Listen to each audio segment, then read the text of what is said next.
I think about Dallas Willard, who said spiritual formation is not just something Christians do. Spiritual formation is happening to everybody.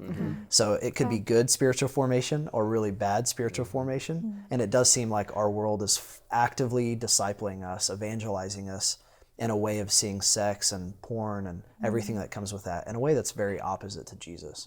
What are some of those ways? The most obvious is whatever it is we give a tremendous amount of our attention to. And increasingly, we're giving a tremendous amount of our attention to media and to our devices and increasingly private environs, where you can be alone or you're away from others.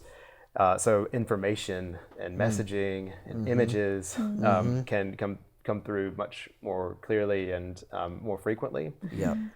So there's just the ordinary that a tremendous number for a lot of people, their ordinary day there's just a lot of material and information and image. I mean, there's just a lot of there for them to consume, For sure. I mean, it's going to be really difficult and near impossible for someone to just say like, well, today's my day to stop doing that. Today's my day to delete the Twitter app or to whatever it is that someone feels they're going to do to sort of chasten themselves.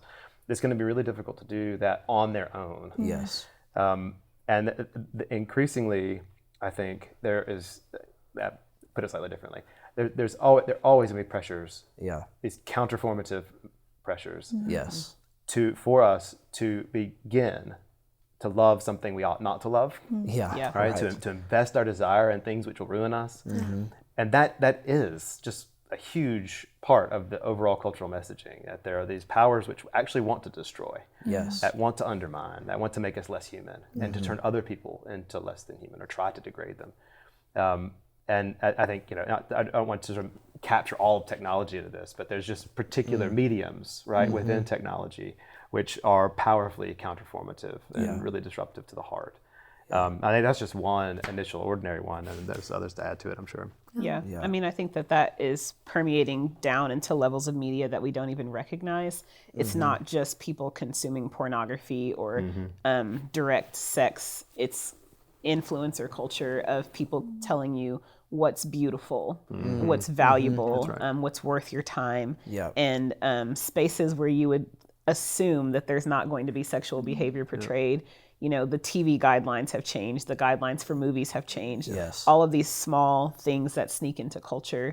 There's been these waves of popularity in movies that display erotic behavior. That's not sexual behavior. It's just like on that borderline. And I think as people, it can be really easy for us to say, well, I don't do this or that, but don't think about the fact that there are these other influences that are similar enough to where it stirs a desire in us to move towards something that's a little bit deeper or a little bit more sexually orientated than what we would have originally consumed. I think that there's just such this idea that permeates all of our culture that truth is relative. It's my own truth. And because of that, there is no set boundary that we as a culture stick to or appreciate. And so as believers, we've been given some boundaries which are not walls to wall us off. They're helpful tools for us to be able to say, this is in line with the gospel. This is for my thriving and the thriving of those around me. And I think that that's one of the things that we have to see is the spaces where culture doesn't give us those boundary lines. And so we try to create them for ourselves, but they're ever expanding and they're ever changing and ever shifting. And that makes it really difficult to have any kind of way to step outside of that back into what we would call like a normal sense of self.